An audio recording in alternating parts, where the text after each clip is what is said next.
Am I the a-hole for telling my family that I forgive them and then going back to ignoring them? I'm not rich. I don't have an influential job. I'm a regular guy with a regular life.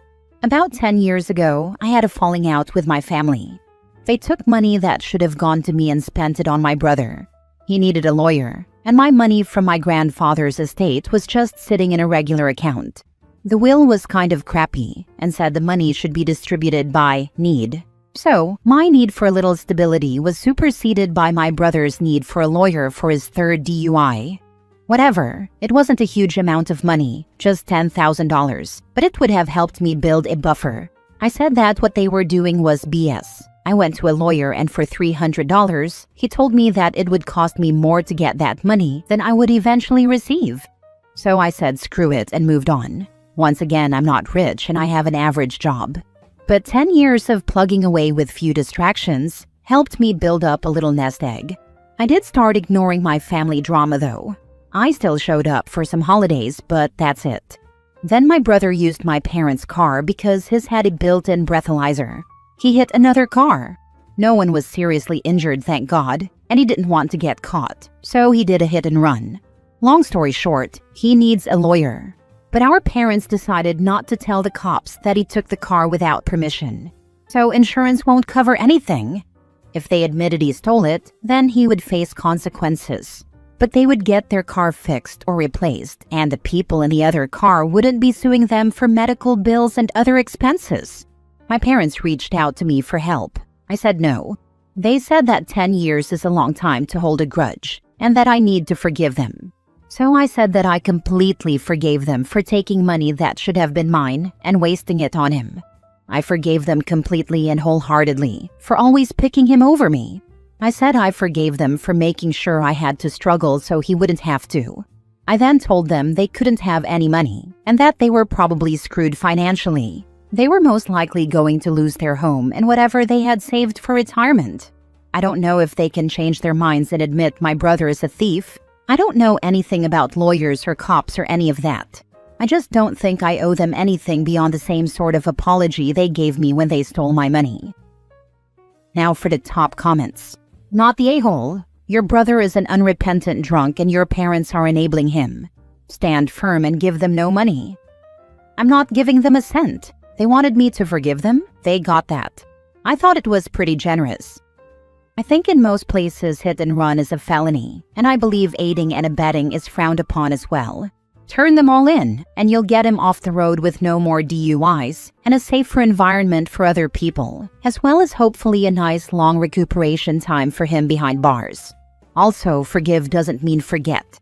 Almost forgot, not the a-hole, but the rest of your family? He's being charged with that, I believe.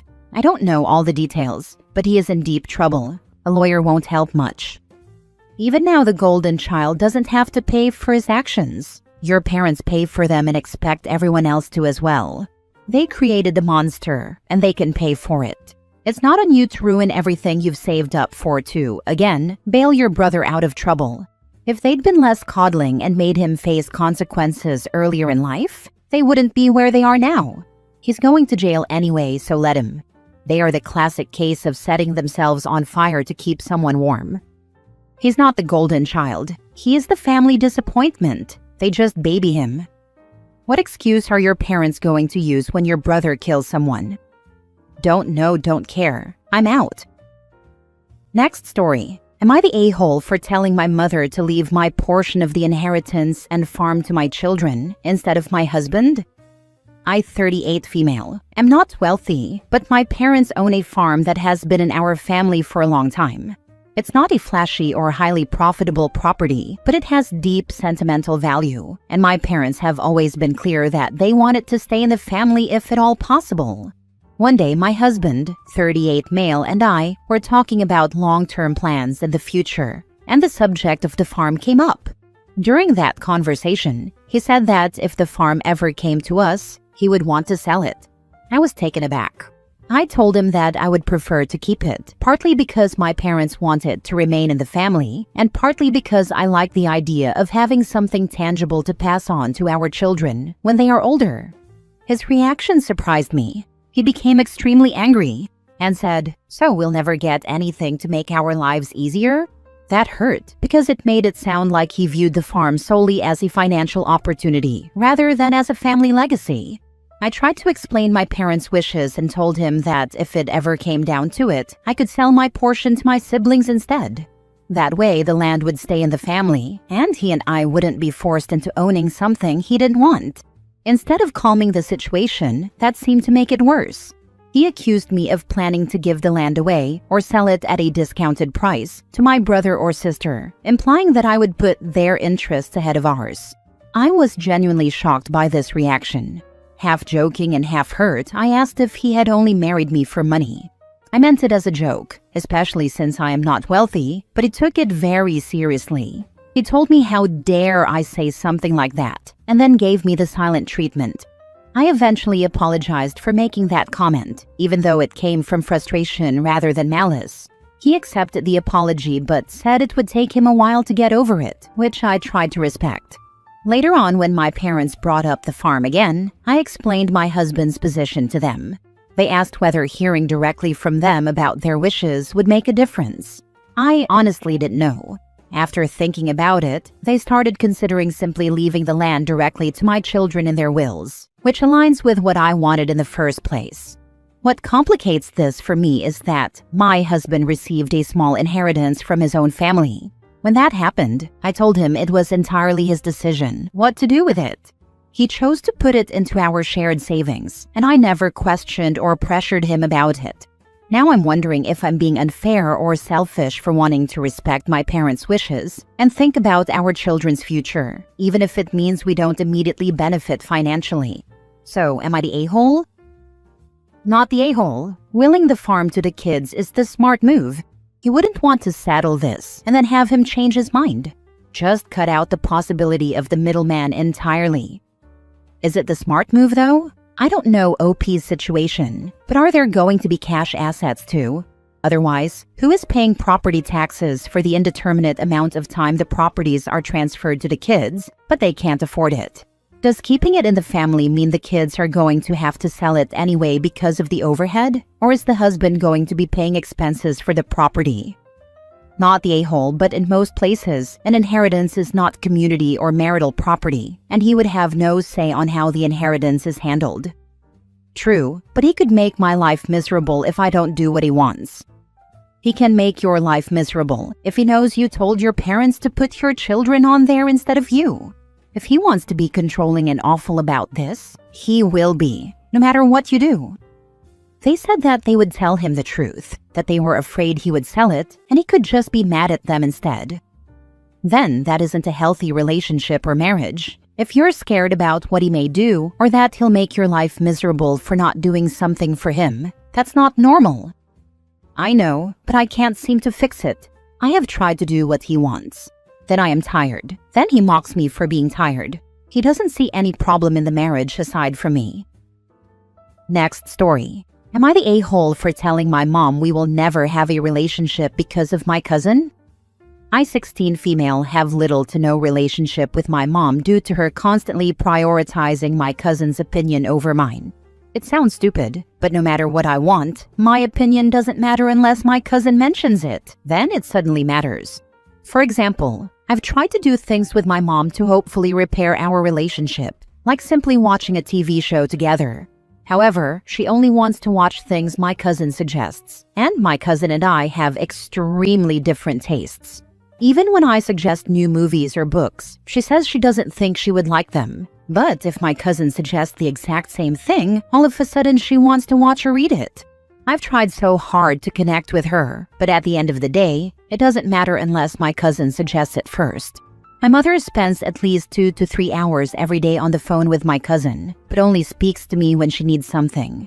She and I are the definition of strangers sharing space.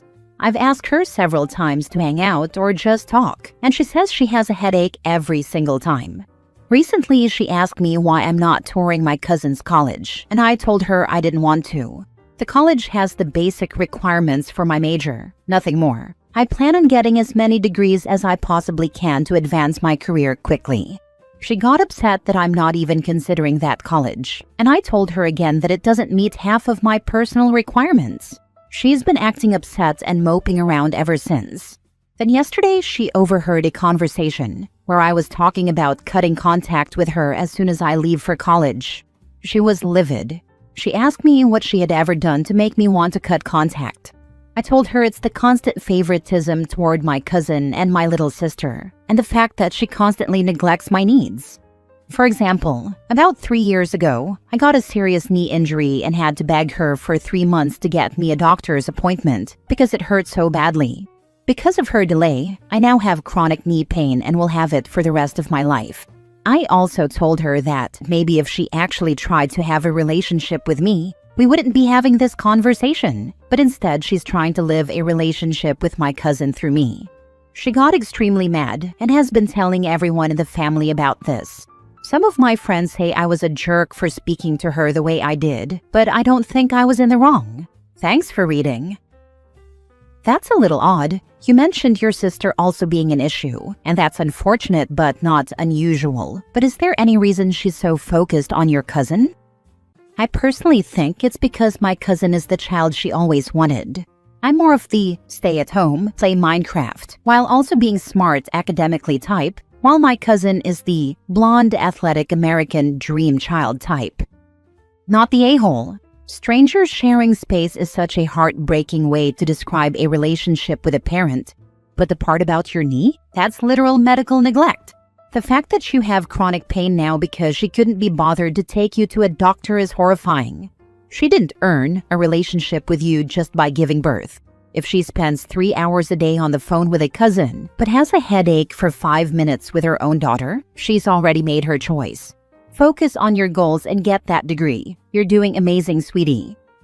Honestly, I've considered getting myself emancipated or having my stepsister's grandparents get full custody because I've had to beg them to take me to the doctor for the past 5 months since I need to go on a different antidepressant. Things are bad when you get along better with your stepsister's grandparents than with your own mother. Has your mother even apologized for what happened with your knee? Maybe start the emancipation process to get her attention and hopefully improve her behavior toward you. Has she ever explained why she favors your cousin over you? They actually raised me. Before I cut contact with my biological father due to him being abusive, I spent weekends and weeks at their farm, so I was quite close to them. She has said she's sorry, but it was a very forced apology. Last story. Am I the a-hole for telling my sister that our bio dad isn't my dad, and if she can't accept that maybe she isn't my sister either? My biological dad has been dead since I was a baby. I have 0 memories of him, and for a good portion of my childhood, I had no father figure. Sure, my mom and siblings told me stories about him, but that isn't the same as actually knowing someone. When I was 11, my mom married Jim, fake name. He became my father figure, while my sister only tolerated him. This is when my relationship with my sister and I started to fall apart. She has always been angry about me replacing our dad.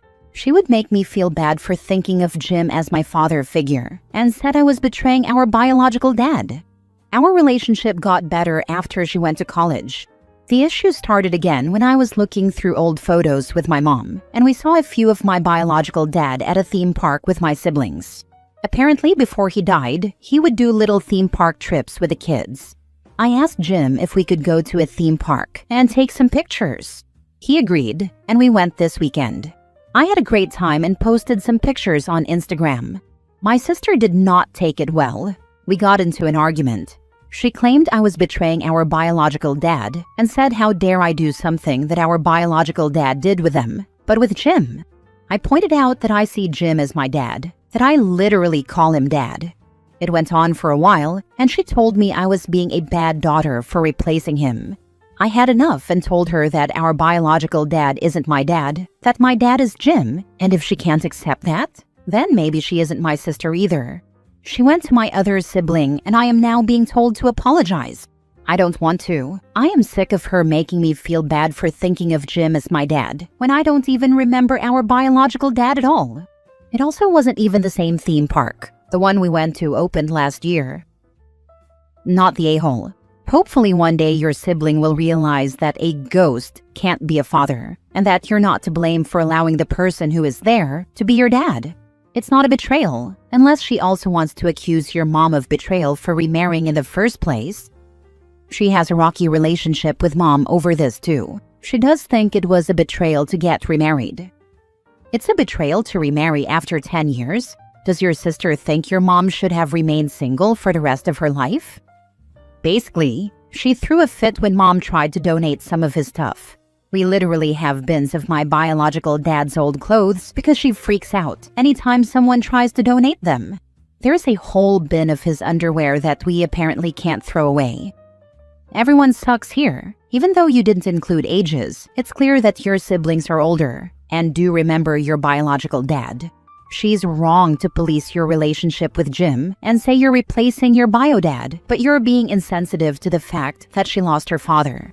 Telling her he isn't your dad and that she isn't your sister is illogical and clearly meant to be hurtful. Well, clearly nothing else is getting through to the sister. Also, the sister has shamed and antagonized OP for years. Enough is enough. She can grieve any way she wants, but she doesn't get to dictate OP's life. I originally agreed with that sentiment, but in another comment, OP says, "I don't care about Ghost anymore. It's been almost 16 years. I'm over it," which is wildly insensitive. Calling her deceased father a ghost is cruel. The sister needs grief counseling, but OP talks about her bio dad as though he abandoned them, which he didn't. He died. The siblings love and miss him. I think they all need counseling, OP included, to deal with unresolved grief and anger. I agree that everyone sucks here, but gently, because OP is reacting with venom and being disparaging toward bio dad. Now for the update. I talked to my grandma, and she helped me come up with a list of all the times my sister made me feel bad for having a relationship with Jim. It was pretty long, and I've decided to take a step back from that relationship. I am tired of feeling bad for having a father figure. I should not have to hide that I love my dad or be screamed at because I made him a Father's Day card. This happened multiple times, and she even ripped one of them up. I hope my sister gets the help she needs, but I am done. She is 22 and should not be screaming at me over this. My relationship with him doesn't affect her at all. For everyone thinking this was done out of spite, it really wasn't. It was me living my life, and I don't want to walk on glass around her anymore. I should be able to go on a dad-daughter day and post about it without being screamed at.